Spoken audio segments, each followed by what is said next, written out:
Welcome to the Tuesday edition of the Not Your Average Investor Show.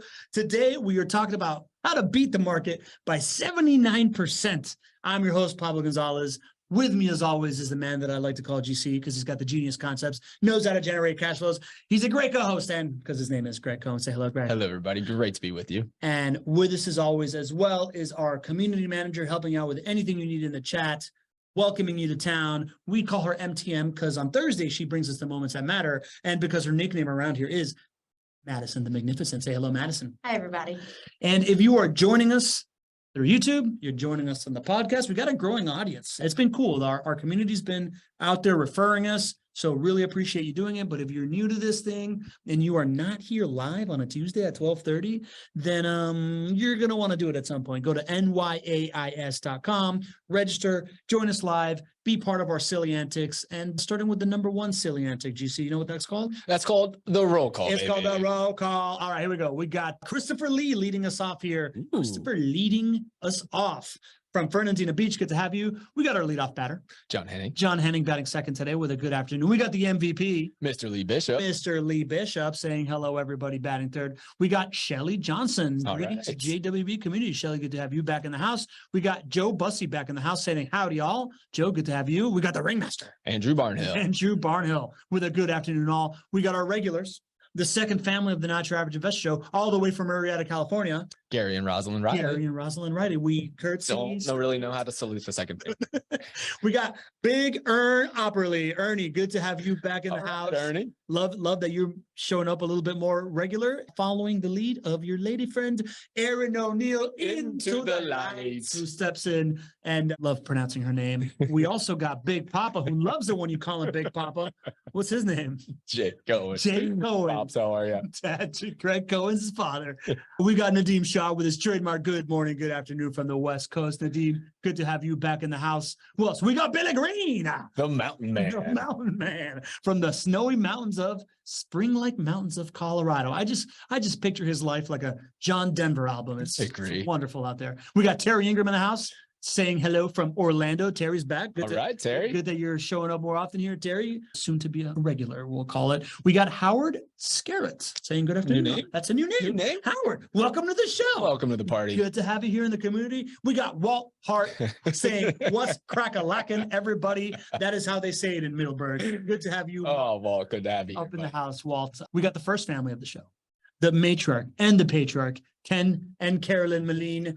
We salute you. Good to have you on board. We got Greg number one, the better Greg. Greg Stone. Greg Stone from New Jersey. Good to have you, Greg Stone, in the house. Who else? We got Ria Patil saying hi there. New name. Ria, welcome to the party. Welcome to the show. Love to have you here as well. Make yourself comfortable. We got Marie Rockoff, who's very comfortable in Scottsdale, Arizona. Wonderful place. I know you love Scottsdale, GC. I do. We got Eddie Harris from Hotlanta checking in, and we got the fairy godmother in the house, Jen Filzen from the beautiful Monterey, California, Monterey Peninsula out there. And it's good to be here, man. It is great to be here. I love the Tuesdays. Yeah, I know. It's special. It's good. Today we're talking about something that I think a lot of people, yeah, they get it twisted, right? Like the more, kind of like Big Papa says, mo people I talk to, mo problems I see. This idea of what makes a great neighborhood to invest in. GC, how do most people think about what makes a great neighborhood to invest in? I think most people think about what they would like to live in as a great neighborhood to invest in. Yeah, that makes sense. I mean, and it's understandable because people have such an emotional attachment to housing that if you think about investing in housing and you're not an experienced investor, your first thought is, well, this can only be successful if I am quote unquote renting to myself. If I would be the one to live in this home, if I would be the one to live in this neighborhood. And that's why most investors have such an emotional attachment, and they choose to invest in housing that would be rented to somebody like themselves. And that's why most investors actually never even go and find the right ideal markets. They just typically invest in the same neighborhoods that they also live in, which, as I'm sure we'll talk about here, many times choose out to be the wrong neighborhoods to invest in as far as rental property investing. Makes sense, man. I remember when I first got introduced to JWB when I was living in Miami and I was private lending, and I remember saying, I want something by the beach. Like, do you have like one of these things I can lend on that's close to the beach? Yeah, right? yeah. To me, it was like, That's what I associated Jacksonville. That's the part that I liked when I come out here. When people take that approach, what does it lead to, GC? What's the problem with that approach? Well, the problem with that approach is that you're not going to wind up with the best risk-adjusted returns on investment. Okay. And that is your goal for investing in this asset class or any other asset class. It's the best risk-adjusted return on investment.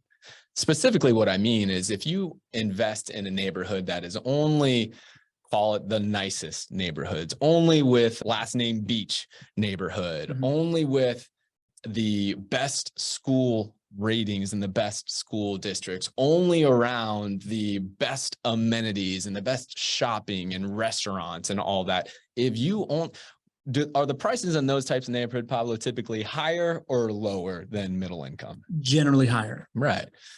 So if you're investing in those types of neighborhoods, your prices are going to be too high to have the rents support it and be able to produce positive cash flow for you. So you're instantly investing in what I would call a liability. That is something that is going to cost you money every single month, where the best risk-adjusted returns would limit liabilities. They would limit that risk. They would mitigate that risk. And that's why you can't go to the nicest neighborhoods or the most expensive neighborhoods in order to build the best risk-adjusted return on investment portfolio. When you talk about it that way, I'm thinking of like the price of the home, right? Like, I guess it's kind of like I fancy myself a decent poker player, but I'm not really good at blackjack. So like if I wanted to go play blackjack in Vegas, let's talk about something I do like to play craps, right? Okay. Like I love shooting dice. I try real hard to go to like the $5 table to play craps, because that means I can make a bunch of bets. And I guess that's risk adjusted in the sense that like I have a bunch of different like chips around the table that could hit or not hit. And if I get wiped out with 6 bets, it's only $30 out of my like $100 that I want to spend. Okay. So I see the risk that way versus going to like a $20 table or a $100 table or a $500 table. So I could see why investing in a more expensive neighborhood, like we just said, kind of de facto doesn't hedge for risk, right? Because you are having to be more in one bet than in multiple bets, if that's what you're looking at. What about the return side of it, right? Like why is the return also higher? Yeah, well, absolutely. So let's stay with the betting analogy here, Okay. right? Because what I heard you say there was, well, you maybe go to the $5 tables in order to place bets because that's limiting the risk of you maybe losing all your money or whatever. Yeah. Well, the analogy to this would be there's a different set of tables out here. And if you knew what to look for, your odds against the house at one craps table were better than your odds at another craps table. Okay. Would you be interested in that type of betting in craps? Can I get you into the craps table? Can I get you into gambling more in craps here? Yes. Right. Well, that's really, if you know what to look for in rental property investing, in the same analogy, there are better odds for you to earn a better return on investment at a certain craps table over a different craps table. And maybe these craps tables look very different on the outside. And maybe one is surrounded by a super nice restaurant. Maybe one is surrounded by not a really nice restaurant. But would you be willing to go and invest and play craps at that craps table that had better odds of you winning if it was next to a fast food restaurant? Or would you rather go to the craps table that had less odds of winning, but it was next to Bourbon Steakhouse, which I just went to in Washington, D.C. and had a fantastic steak? Got it. You got to train yourself to look for the best odds of winning and not pay so much attention to all of these things that are maybe surrounding it that other people place value on. But when it comes to producing the best return on investment in rental properties, really are insignificant. Got it. So what I'm hearing from you is that most people think about it as they're investing and they're thinking like a home buyer resident, but they need to go in there and understand that it's a different set of criteria. There's a different game to play when you're investing as an investor, when you're buying as an investor, and you need to make the decision on the neighborhoods that you're going to invest in purely as an investor and take away that like resident idea. Absolutely. Okay. So what does that look like? Well, it is built on making decisions to put your money in places which produce along the 5 profit centers. right? Removing the emotion of where you could see yourself living, whether that is better or worse than the neighborhood that you would be investing in, doesn't matter. Which of these neighborhoods are going to produce better for these 5 profit centers? Net rental income, tax savings, principal pay down, home price appreciation, and inflation hedging. If you can train yourself as an investor to make decisions along those lines, you're going to win more often than you're not. Okay. What does that look like when you're looking at a neighborhood, right? So we can look at markets, right? And I guess you can look at an overall market this way, right? The idea of some markets are much more expensive. Some markets have higher rents, lower rents, these types of things that make the numbers work. But if we're going to go more granular into the neighborhood approach, what are the signposts that indicate higher home price appreciation or higher cash flow or higher, like these types of things? Right. I mean, how do you construct better risk adjusted returns on investment? Correct. 3 things: low prices, high rents, surrounded by jobs. Okay. Low prices, high rents, surrounded by jobs. That's what you look for. Low prices, high rents, surrounded by jobs. So you're looking for a neighborhood you're looking for a market and or a neighborhood that has low compared to what? Low compared to the median. Okay. Median home prices. So, I mean, if you're starting a really big picture, this is how you define an overall market, right? You want to look for metro areas that have pricing that is lower than the median for the country. And you want to have a great rent to price ratio. So that basically takes the rent and compares it to the price for your market and compares that to the country overall. That's seeing where your rents are higher and, on a percentage basis. And that's how you start to define where the right market is. Of course, then you look for growth over time. But once you've done that, you don't just stop there. Maybe you define Jacksonville as the right market for you, which obviously, I believe in because that's where we invest. But then when you get to that market, you then have to go a little bit more granular and make sure that you're investing in those neighborhoods that also follow those same kind of guidelines, right? So you find the median home price for your market in Jacksonville, which is around $340,000 right now. And you want to be in neighborhoods, number one, that are lower than $340,000, right? You don't want to go to low neighborhoods, right? You want to find those workforce housing type neighborhoods, those affordable housing type of neighborhoods, which generally are just below the median income or median home price. So lower than 340. Then you want to look for high rents. So you want to find that rent to price ratio, those neighborhoods that have a significantly higher rent to price ratio.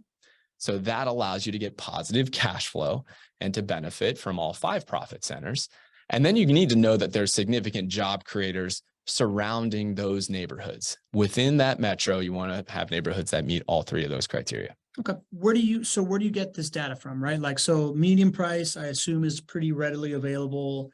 Zillow, I mean, Zillow data, I would say for an overall market perspective, it's a pretty good data point, I would say, as like an initial data point.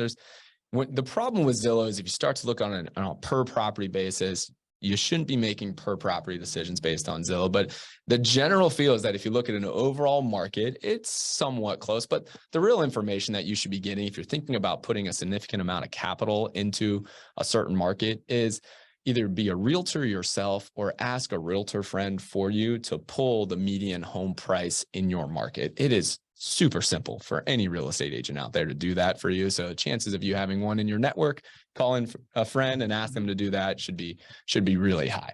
Yeah. If not, go to your average networking event and, or just drive down the road and see a park bench. I'm sure you'll see a realtor on the park bench. Tons of realtors out there. Okay. So that's how you get the median income. That's where you get the median house price data. What about median rents? That feels like that might be a little bit more complicated.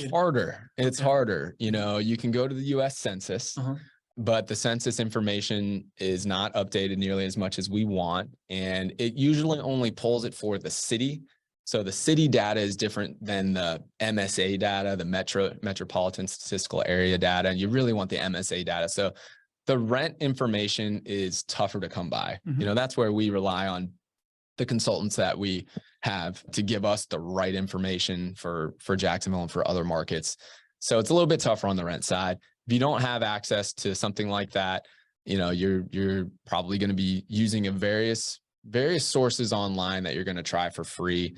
And you can kind of like triangulate the data more or less, but rents are just tougher.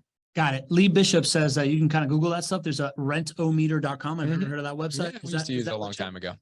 But you now pay for better data. Is that kind of? Well, I haven't seen Rentometer in a long time, but this was when JWB's portfolio of homes that we manage was probably 500 or 1,000. Yep. We would use that to get rents, like expected rent prices. So before we had such a footprint in the area, we would use Rentometer and some of these other websites to go out there and say, okay, well, what do we think the rent is going to be for this next home that we rent out? I haven't seen Rentometer in probably 10 years. So I don't even know if that's what they do anymore, if they charge or whatnot. So don't take this as some place that you definitely want to go to. Now, JWB manages 5,000 homes. So it's very easy for us to understand exactly what the rent should be because of our footprint. That makes sense. What about jobs, man? Where does somebody get this idea of like a job heat map?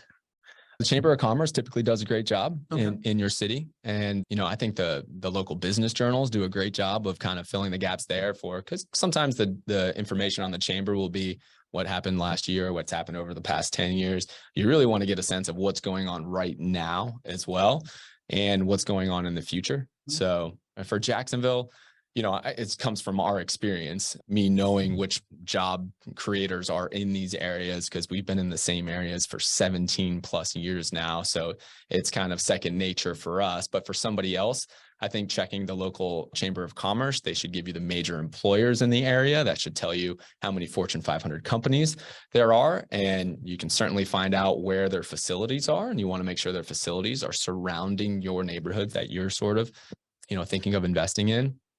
And then another thing. So then the local business journal probably costs like $20 a year or something to subscribe to your local business journal. The Jacksonville Business Journal is a great resource, and we're subscribers there. And that is just a no-brainer to me if you're going to be investing hundreds of thousands of dollars in a market to do that. Another thing to pay attention to is the State of Downtown report.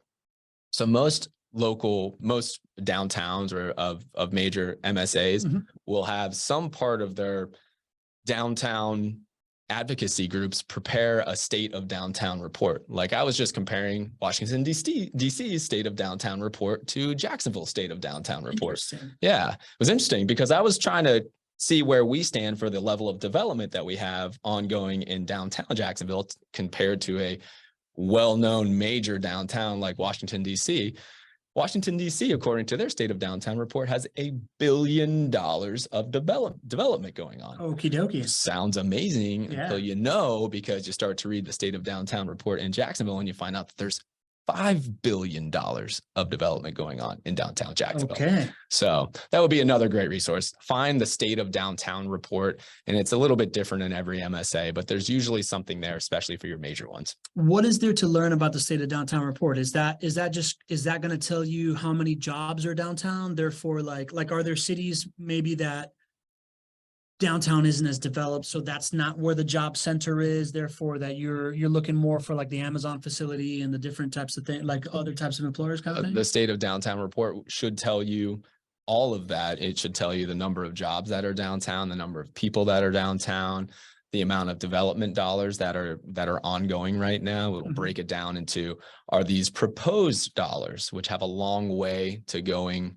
until actually breaking ground? Are they under development right now? Are the projects coming out of the ground right now? So you'll start to get a sense of that.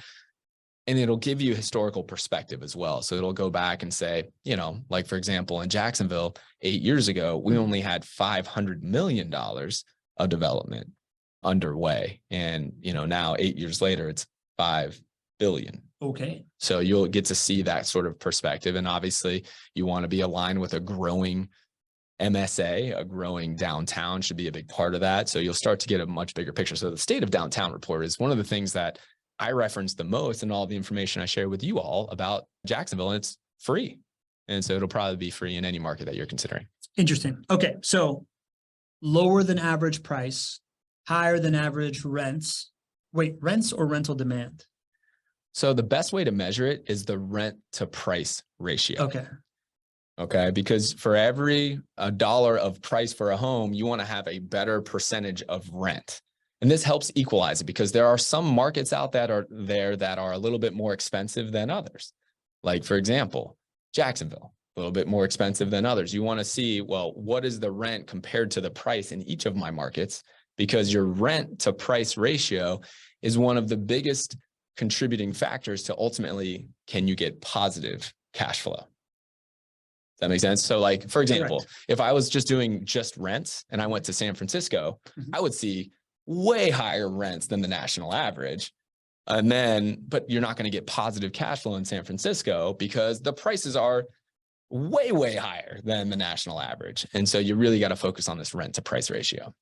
Got it. Got it. So then if I was to extrapolate this idea of rent to price ratio based on all the other concepts that we talk about and how you talk about cash flow being risk mitigation, that's the risk mitigation, is this idea that you're going to be earning a higher income based on your fixed costs and you want to look for that. So then that would make perfect sense that it's lower than average price of the home, higher than average rent price. And I'll give some stats on Jacksonville that I know, and you all can use this as sort of a baseline of what is a cash flowing market.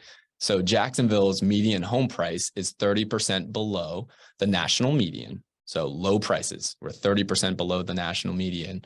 Our rent to price ratio is 16% higher than the US average. So there's your low prices and high rents. Yeah. So look for something like that. Got it. Well, and then, of course, you got to look for other stats too, but that's a good starting place. The next couple of stats, if you want to start to compare Jacksonville, we're the number 5 fastest growing population. So that helps for home price appreciation and also rent price appreciation and of course, economic stability. And then on the home price appreciation side, Jacksonville has 25% more home price appreciation than comparable cash flow markets. That's going back from 1982. So that is Jacksonville market, right? But you're saying, but we're talking about neighborhoods right now. So Jacksonville market at a macro has all the right stuff, right? Like if we're comparing Jacksonville as a neighborhood versus New York or San Francisco or DC or whatever, has all the right ingredients. If we're going to zone in closer and we're actually going to look at these job creators, how you can be somewhere close to them through the State of Downtown report. Famous urban designer Anonymous Atende says, hi, where do you find that State of Downtown report? Who publishes it? Are you just Googling it because different entities publish it? Or is there always like one entity that I don't know if there's always one. I was trying to think of the one that I found on DC. I don't know if it's always one. I can't even remember who does it for Jacksonville. There's a number of different advocacy groups for downtown. I don't know which one, but I think if you just do a Google search of State of Downtown report for your market, I'm sure you'll find it. That's how I just randomly found the one for Washington, DC. Got it. And then Jag, milady, Jag is here back. Welcome back, Jag. Good to see you. What about infrastructure growth to support the overall growth? Is that something that you're looking for in a market or in a neighborhood? It is nice to know that information. You won't get that from the State of Downtown report. If I'm ranking on the hierarchy of how much are they doing the right things for infrastructure growth to support a growing population, that's pretty low on my decision-making criteria of whether or not to put my investment dollars in there. Like, for example, I would much rather see really strong population growth in a market, and I feel really good about investing in that area, even if I think that they may not be doing enough from an infrastructure perspective. There's no perfect market to invest in. So I would probably be okay if the infrastructure was not doing exactly what I thought. You really just got to nail population growth. That feels like a resident mentality, right? Like if we're trying to draw a distinction on this show of like investor mentality versus resident mentality when you're looking at a neighborhood, population growth, investor hats on, it says there's going to be people coming in that are going to want to rent a property here.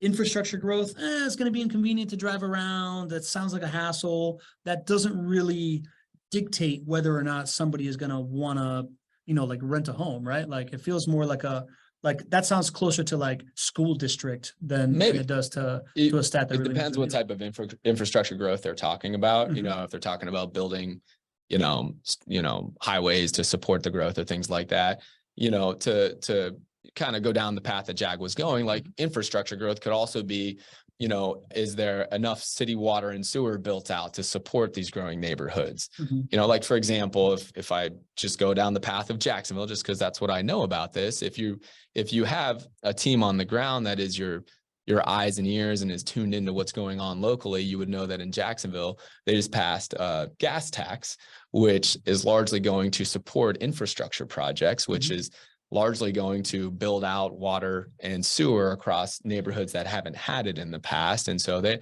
you know, that type of infrastructure could, in essence, make an impact on an investment decision. So you don't, I wouldn't lump infrastructure into resident or owner right off the bat. But what I would say is that is less significant. It is not on my hierarchy of making a decision for market or neighborhoods at that point in time. I'll just share with you that there's 4 neighborhoods that JWB invests in, and the vast majority of our neighborhoods have a lot of septic and well, which means they don't have city water and sewer. And our clients have done fantastic in those neighborhoods. Vast majority of my properties are, you know, I'm not sure if they have septic or sewer. I won't go down that far, but they are in these neighborhoods that have issues without having water and sewer. So that's why I'm saying overall infrastructure to me is not a deciding factor of where to invest. It is nice if it is happening and that type of investment is being made by the city, but focus on the bigger things, which would be low prices, high rents, surrounded by jobs, population growth. Interesting. Okay. Sounds like infrastructure might even be some kind of like leading indicator of government believes that growth is going to continue. Yeah, it's a great sign when that happens. Yeah, so that's a good sign. Okay, so it is something maybe we want to pay attention to. We talked about schools not being a determining factor. We talked about closeness to restaurants not being a determining factor, or the beach or amenities or whatever. What about crime, GC? How do you think about crime? You know, crime is a pretty emotional topic as well, and I certainly get that, right? We don't want to be in neighborhoods where there are violent crime, right? And we don't want any crime to happen to any properties. Sure. But we have to also balance this with the fact that crime happens in every neighborhood. You know, I mean, the neighbor across the street from me had a bike stolen from inside their garage, you know, not too long ago. Wow. And yeah, so you think about an invasion of privacy. I mean, that type of crime, you know, so I think it is unrealistic to think that you're going to be investing in housing or in a neighborhood where there is no crime. But I think it is very worthwhile to delineate between violent crime or other types of crime. Okay. You do not want to be investing in neighborhoods where you see significant violent crime happening over and over and over again. I don't care what the numbers look like. I don't care if it meets all the other criteria. You don't want to be in those neighborhoods where there are violent crime. Do crimes happen? Do what I call crimes of opportunity or crimes of stupidity? Does that happen in all neighborhoods? Yes. Does it happen in JWB neighborhoods? Yes. Because one of the easiest way to do a stupid crime is to go into a vacant house. You know, so, I mean, it's just unrealistic to think that you can create a scenario here where you're not going to have some crime, and we manage 5,000 houses. So it would be unrealistic to think that there is not some element of crime, but it is what we try very hard is to delineate between those neighborhoods where there's significant violent crime from where there is crime of whatever you want. Necessity, opportunistic. Yeah. Taking advantage of somebody. Why that delineation, GC? Is that just out of fear for your residents, for turnover? Like what, from an investor standpoint, obviously we care about people, we care about human life. From an investor standpoint, why that delineation? Well, you know, the human life component and the risk to the team is very, very important. And so that's not something that we want to put our team in harm's way there. And there are certainly neighborhoods like that in every city. So you got to know which neighborhoods are there, and it's just not worth it. But you can also, it's not just the emotional component of that. If you invest in those neighborhoods that have violent crime, the numbers may look appealing on the front end in your evaluation, but you are going to get really beat up when it comes to maintenance cost, vacancy cost, turnover cost. And so even though it may look appealing from a rent to price ratio, I find those numbers to be incomplete or not real given a wide range of time. How do I know that? It's because I invested in some of these neighborhoods when I didn't know what I was doing in 2006. I mean, I still have some of those neighborhoods some of those properties in those neighborhoods in my portfolio. And those are the ones for us that we struggle to rent out quickly that we have significant maintenance costs and turnovers. And so you can make an argument for this mentality purely on an objective return on investment perspective as well. But beyond that, it is a care and concern for the people within our network, and we don't want to put them in harm's way. Got it. So it's the idea that it's going to be harder to get a electrician out there to fix something if they're afraid for their life. Absolutely. The property management, it's on the property management side of it. Those start to really turn into real numbers of like actual capacity to support the home and the resident experience in there as well. Yeah. And if you're trying to build a culture like we are, and if you would have significant things like that happen repeatedly, what message would you be communicating to your team that you're trying to build this culture, but also sending them into harm's way? So for us, it's even a bigger cost than maybe other companies who may not try to build the same culture. Got it. Bob Wiesner and Ken Molina are both asking similar questions. Where do you get this data for crime, man?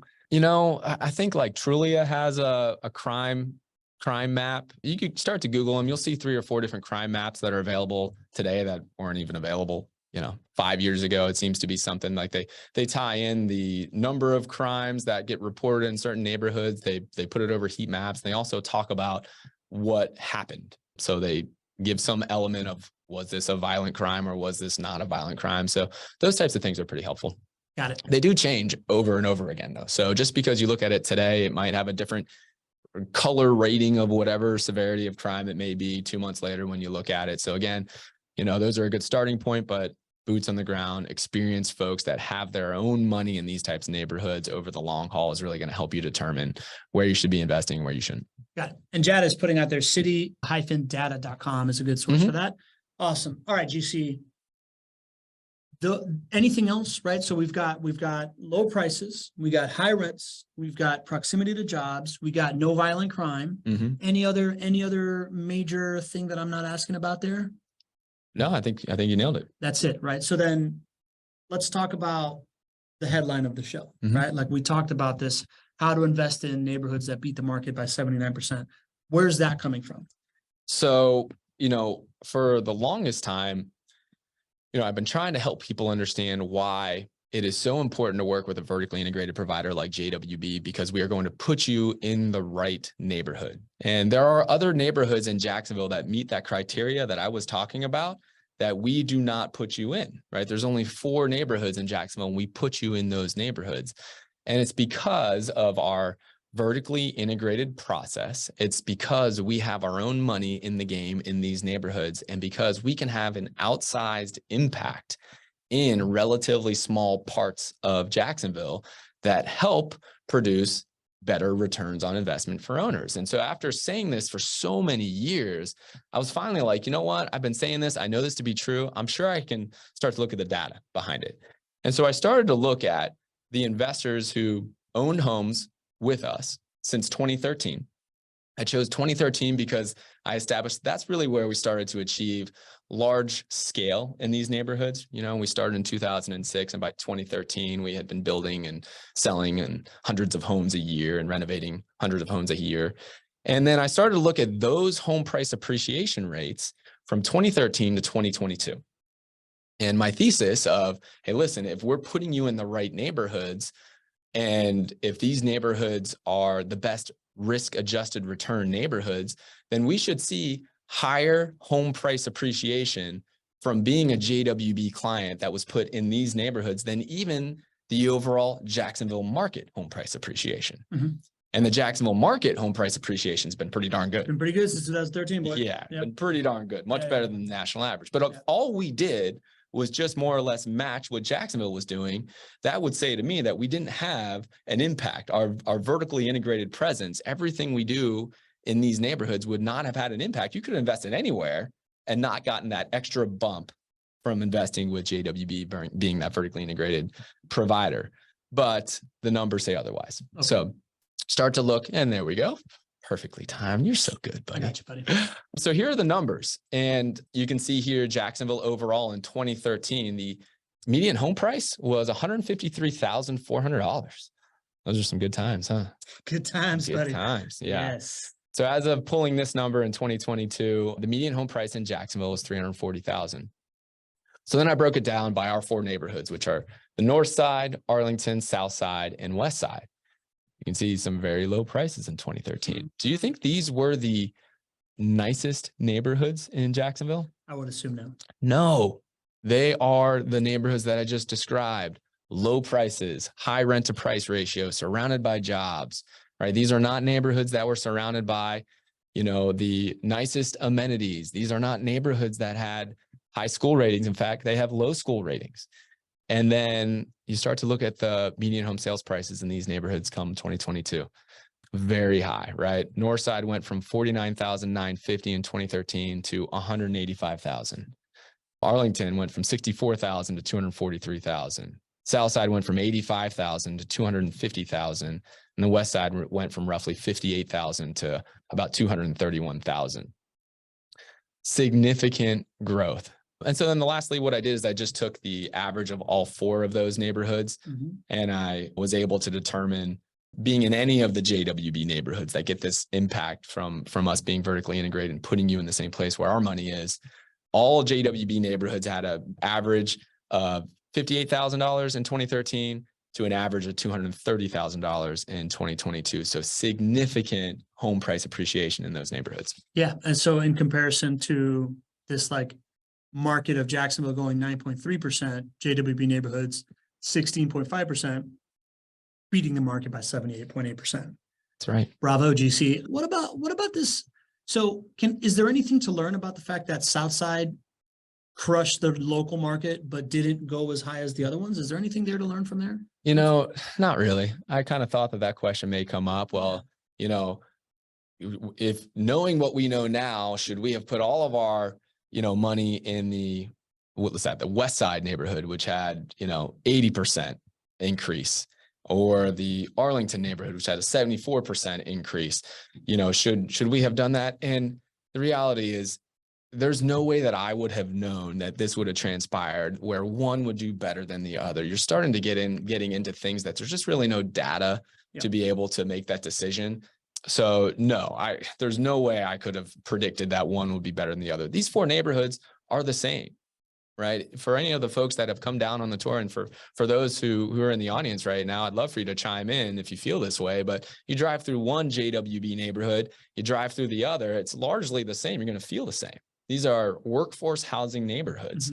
And so, what's to say that one workforce housing neighborhood is going to have, that much more home price appreciation than another over the next, 9 years? You're just starting to getting into, feels rather than data-driven answers. I mean, is there anything to the fact that Southside had the highest price point to start, right? Like maybe it was already closer to being a better neighborhood already, and therefore it adds to the strength of the below the median price kind of thing? I really wouldn't go that far. Yeah. I mean, I think so. What we do know for certain is that these types of home price appreciation rates are much better than the higher priced neighborhoods out there, right? If we know the overall median's 9.3%, and we're looking at the workforce housing neighborhoods being a range of 13 to almost 17%. What that's telling you is the fastest growing place, the ones with the highest home price appreciation, are probably not the ones that you were thinking of. Correct. Right? They're probably not the ones where you were envisioning where you might rent to yourself. Maybe you did, maybe you didn't. But this data should communicate to you that, this is the same thing that we were just talking about. Going to the craps table, finding craps table that has better odds, but it being surrounded by things that might not be the best restaurant, might not be the best school. Are you less attractive people in the lower price craps table? Maybe, right? Are you willing to go there to earn more money? And if you are, then you can apply that same mentality to real estate investing. And I bet if there was a craps table like that, we would be all over that craps table all day, every day, and twice on Sunday. If there was some weighted dice out there, I'd be all over it too, right. No matter what is surrounding it. Ria Patel's asking, how's the percentage of growth calculated again? It looks like you calculated the percentage of growth of property price in 2013 to property price of 2022, right? Yeah, and you have to go to a home price appreciation calculator. So I go to just one of the online calculators. And if you put this information from 2013 to 2022, it would be, annualized compound growth is what you're looking for. And that's where those percentages come from. Got it. And as I pull up our neighborhoods, just to show you geographically what you're talking about, these neighborhoods that you all invest in, Keith, our friend Keith Janella from the meetup, San Diego, says, yeah, I was confused as to which part of town I was in. All the neighborhoods look the same for the most part. That's great feedback. Yeah, Keith, it's so much. Thank you so much for being here and chiming in. And Keith was there on the tour. Yeah. So we went from one neighborhood and we, went to other neighborhoods and we talked about this where these are workforce housing types of neighborhoods. And that's why we put you there. I'm going to share now the map of what it looks like in Jacksonville of the neighborhoods that you invest in. You had said north side, south side, west side, and Arlington, right? So talk me through which ones we're looking at here. Yeah, absolutely. Or what are we looking at, GC? Looks like you got some data points. Oh, I was going to say you had some data points in the river there. There we go. All right. So, wow, there we are. Everything's fine. There we are. Nothing's in the river. I just want to show you. There we go. So, well, let's first talk about where we're not. Okay. Look, everything last name Beach out there, right? Yeah. We're not out there. There's a few properties that were purchased, I don't know, in 2010 or 2011 or 2012. This is where I like to surf here. Yeah, there you go. So out of, out of 3,000 properties that we've sold, there's probably 4 that are out there by the beaches. That's because at the beaches, you have much nicer looking neighborhoods that are much more expensive where the rent does not come and cover the expenses. And that is not going to produce positive cash flow. Got it. If it could, we would. But where we are these 4 key neighborhoods. So your cursor is downtown Jacksonville. I'm right on downtown. I'm right on the urban core here. Right. Downtown has not been a place where the rents and it's not a positive cash flow situation currently. Okay. There's a ton of growth happening in downtown Jacksonville. I hope at some point we can talk about that being a positive cash flow situation. But that's not where we are right now. So is that right now basically not enough rental demand in downtown Jacksonville? Yeah, not exactly. Enough rents in downtown Jacksonville? Yep. Okay. We have 7,500 people living downtown out of 1.6 million people that live in our metro. Okay. Now, the perspective of that, the other side of that is it used to be 3,500 people living downtown like 3-4 years ago. We're up to 7,500, but there's not enough rental demand to produce rents that are high enough. I hope that will change. But if you just go north of downtown, this is the north side area. And that's one of our 4 core neighborhoods. Some of my very first rental properties were in the north side here. And you can just see how we just dominate and have a much bigger impact in these neighborhoods because we do the same thing over and over and over again. And that's why ultimately what results is better home price appreciation for those who follow a market leader like us and invest in those neighborhoods with us. And then over here is the west. So I'm assuming over here, north side, same data points, right? Like lower home price, higher rental demand. Employers over here there's a couple of Amazon fulfillment centers around here. There's the port, which is like a quick shoot over here to the port. That's a major employer. Anything else that I'm missing as far as employer? I think there's like a Budweiser bottling plant, like a huge Budweiser bottling plant. Yeah, you listed some of the major ones. I mean, the fact that we're within, call it a 10 or 15 minute drive of downtown Jacksonville is really significant. There's 55,000 jobs in downtown Jacksonville, and those numbers of jobs are growing as more and more employers come in here. And so we haven't really gotten to the icing on the cake here, the cherry on top for this, how to get even maybe potentially better than 79% more home price appreciation. But a lot of that would circulate about the jobs and the people and the rents and the home prices that are going to go up because of downtown's growth. And that's 10 or 15 minute drive away. Got it. So 10 or 15 minutes drive. Then over here's the west side, right? Same drive to downtown. Also Giants Naval Station over here that has a lot of employers, hospital, stuff like that. Absolutely. And then more Amazon fulfillment and distribution facilities. There's at least 2 or 3 just surrounding that big pile of blue dots that you see there, all the homes that we manage. So, it's those same type of employers that are looking for our residents as having that type of income, which is a perfect fit for their types of employment. And those types of the jobs are the ones we want our residents to have. Got it. So I'm assuming this part here is south side? This is south side, yes. Okay, south of downtown. And you see a large collection around downtown. Again, it's not a surprise. We want to be surrounding downtown because today that's where the greatest concentration of jobs are. And that's where we want to be positioned for future growth as well. Big health district down here, right in this north, kind of south, the South Bank, right? There's the financial, a couple of Fortune 500 companies. CSX has a headquarters there. Florida Blue has a headquarters there. You know it. And then we got Arlington over here, right? We talk about Arlington a lot. Absolutely. And, in addition to being close to downtown, there's also the port, which serves the Arlington job base as well. And then we have two universities, two world-class universities. We have Jacksonville University. I just went and saw a lacrosse game at JU the other day. Yeah, man, great facilities. Very collegiate of you. How about that, huh? Yeah, it was awesome. So great facilities there at Jacksonville University. And then there's the University of North Florida, which is a little bit farther south of that.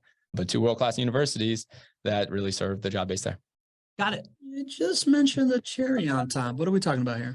So, this information that I've been sharing with all of you, the 79% more home price appreciation stat is backwards looking. It is what has happened in the past. So a question you may be asking is, well, what are the chances that lightning strikes twice? Before you go there, Chadwick Sorensen says, why not St. Johns County? Well, St. Johns County, it typically has higher prices than Duval County. And so you just go back to those same types of answers. If you can't make it positively cash flow, it's not something that we're going to put you in. And it's harder to find cash flowing properties in St. Johns County. Yeah. So St. Johns County has kind of all the livable recipe. That's why people are going there, right? Like the good schools, it's got the higher home prices, and therefore it's more of a resident neighborhood than a good rental neighborhood. Absolutely. Got it. Okay. So cherry on top. You said we were looking backwards. You can start again. Yeah. So, you should be asking, well, how do I replicate the same type of success going forward? And there's nothing that's going to change about JWB's strategy, right? We're going to continue to invest in workforce housing, which subscribes to the same theory that I've laid out for you on this call today, right? Low prices, high rents, surrounded by jobs. Those four core neighborhoods are there. But as I think about what we are about to be a part of, and if you believe that downtown Jacksonville is a growing and revitalizing effort, if you start to look at other downtowns that have been on a similar path and you start to see their prices, home prices, and their rents, they have outsized gains surrounding their downtowns for all of those single family rental properties that are within a 10 to 15 minute drive. And I'm really excited. I'm going to be putting some of the data together on this for a market like Nashville. We believe that we are on the same path as Nashville, and Nashville, people don't even call it Nashville anymore. They call it Nash Vegas because so many people want to go to Nash Vegas, apparently. Right. But Nashville or Nash Vegas was not Nash Vegas 20 years ago. Right. It was very similar to Jacksonville. So we believe we're on the same path. Well, if you start to look at all of those houses, all those neighborhoods that are within a 10 or 15 minute drive of Nashville, now their home prices and their rents have appreciated at a rate that is much higher than the average of Nashville. And Nashville's home price appreciation has been significant. Bonkers. Yeah. So as you start to look at what we can do with your investments, when we put you into these neighborhoods, and the fact that they are all 10 to 15 minutes around downtown Jacksonville, you have the same type of opportunity to have outsized gains today, not just from this core strategy that has worked for close to 20 years, but because we have this little bit of a cherry on top, which is what I believe is a once in a lifetime opportunity to see Jacksonville's downtown grow and revitalize like it never has, right? I think this is the opportunity where, you're going to see an explosion of amenities. You're going to see an explosion of people start to live downtown over the next, call it 5 to 10 years. You're going to see employers come to downtown, and it becomes this flywheel of revitalization. And when it happens quickly. And the best way to take a part of all of that, the best risk-adjusted way to take a piece of that, to be a part of that, if you believe that, is not to go and try and take down a commercial building in downtown, because that's a lot of money and a lot of risk. The best way to do this, if you want to be a passive investor, to buy a single family rental property that is managed by a vertically integrated company that has a significant presence in those neighborhoods that are 10 minutes, 15 minutes away. And you're going to get similar outsized gains from home prices and rent price appreciation. And you're going to limit a lot of your risk. So if I'm hearing you correctly, GC, by the way, you promise that you're going to do that study about Charlotte and Nashville? I'm already working on it. Okay, good, yeah. Good. Because I've been asking for a while. Just saying. I know. I probably shouldn't have even told you. Now you're going to come on, Cohen. When's the study? You messed up. So I've been saying this for a long time. This idea of we're looking for in the bigger picture conversation, right? Like we're in this time of investment where things are kind of weird, and the normal places where you could like count on your money doing well are not looking as good. We've been talking about this idea of preserving your capital, right? Like taking chips off the table, making sure that stuff isn't going to go down, turning equities into income so that you're mitigating the risk, beating inflation. And then I always kept on being like, yeah, and a little bit of juice, right? Like, like if there's a recession coming, then I'm more likely to buy dollar store stock or office, the car auto zone or whatever, right? Like, because people are going to like do stuff on their cars instead of pay mechanics. I love this perspective for also neighborhoods to invest in, right? So we've identified all the time neighborhoods to invest in. It's lower than average median price, higher than average rent, ergo a neighborhood with a high rent to price ratio, within a bunch of jobs, right? Like what numbers that you guys call it for jobs? Like 15,000 jobs or 45,000 jobs, something like that, within a 15-minute drive? Well, there's 55,000 jobs in downtown Jacksonville. Not a numbers guy. You're close. Within a 15-minute drive of 50,000 jobs or so, right? Like, let's call it that. No violent crime, right? Because you want to make sure that the property management can go as scheduled.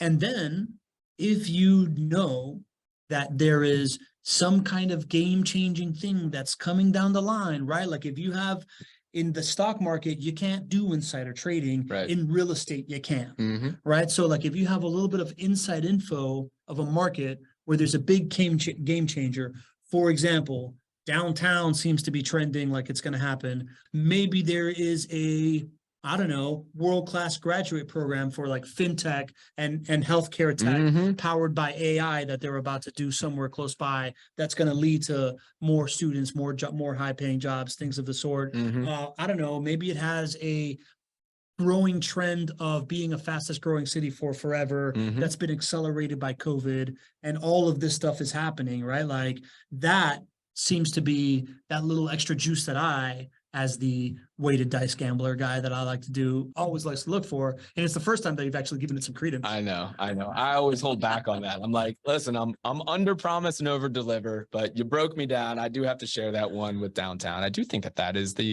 let's face it. I mean, that's why JWB is going so big into downtown. We think this is this once in a lifetime opportunity to make an impact for the city and the community, but to make an impact for you all as investors too. And that's why we have purchased the equivalent of 20 city blocks downtown. And, that's why we are so involved in things that are going on downtown. It's because we think this is the single greatest change agent for positive home price appreciation and positive rents for our clientele, which is all of those houses all on that map right next to downtown. That's why you buy 19 city blocks. Yeah. It's a big deal. All right. We got one question from Roger Evans. Roger, thank you for this question. If a lot of JWB areas are being filled with mostly renters, how do full-time homeowners remove the stigma that these renters are transient people and there is not really a sense of community? How do full-time homeowners remove that stigma? I don't know if full-time homeowners do remove that stigma. I don't know if that stigma is the same today as what it was in the past. If you look at home ownership rates overall across the country, and I'm sure it's the same in Jacksonville, home ownership rates have gone down. I think we largely have become a nation of renters. And I think what you're going to see is this concept of renting is really filling a need for housing it's more in demand. So I start to think about what build to rent communities will be and what currently are now, right? There are entire communities of beautiful single family homes that are built by national builders, and they're built to be renting. They're built to be rented. So, I think the stigma of like renters versus homeowners, while I would be remiss to say that it isn't there anymore, but I do think that it's changing. And renting it's becoming more and more desirable. And you're starting to see everything from the type of housing being created, more amenities being created to serve renters. Property management has significantly improved from where it was 10 years ago when renting maybe had more of that stigma. So I just think overall that stigma is not nearly, the same as what it was. And, I think more people want to be renting than ever before. Love it, man. I mean, Jen brings up an interesting point here in the chat. Interesting question. My tenants have been with me for years. And as a renter, I've been in my apartment here in Monterey for almost 16 years. Renters aren't necessarily transient. Reminds me of a conversation I've been having with my wife. Yeah, We're about to re-up for our 5th year in our rental apartment as well, exactly. because we invest in rental properties, but we haven't bought our own residence, right? So like, I think it is a growing trend. I think when you and I graduated college, being a renter was a bad word. Yeah. Everyone's like, well, you're just burning money. You're not paying yourself every single month. It was infused with the American dream much more at that time too. It was like, okay, and on the things that I want to accomplish, I want to buy. Like it was there. And it's not necessarily that way today. It's not. Generationally, it has absolutely shifted. And I think, you know, after the Great Recession, people just started thinking very differently about real estate and what it is to, you know, like I feel like owning your home has become much more of a emotional decision than an investment decision. And, you know, and then there's not your average investors who think about it as a wealth creation, whatever. Yeah. Right? I think a lot of people don't understand the value of owning a home. And so it's much easier to rent. And I think overall, we tend to go to the easier things. You know, I think overall, I mean, you and Jen are crushing it because you're buying investment properties, right? I think overall as a country, I hope more people understand the benefits of owning properties versus renting. But the reality is that it's going in the opposite direction. And, you know, it's one of the reasons we have this platform here is to show people the benefits of owning. Yeah. Even though it might not be necessarily easier, it helps you get to your financial goals quicker. So long rant, but Roger, I guess we question, do you need to change a stigma, right? Like maybe that assumption doesn't necessarily need to happen. On top of that, there's the idea that JWB residents tend to stay a long time, tend to stay over 4.5 years. You do long-term leases. You have a 76% renewal rate, 70% renewal rate. I don't know. Yeah, 70 is what I say. But, you know, take everything that he says and just discount it by probably 10%. Like, sometimes you have to add to it as well. So it's like a margin of error of like 6% on everything he says. Plus or minus 10%. Quinnipiac poll right there, 6% error. Awesome. All right, GC. Good show, man. That's great, man. That is how you beat the market by 79%. There we go. Right? Yeah. Nailed it. You look for below average pricing, above average rental demand, rents.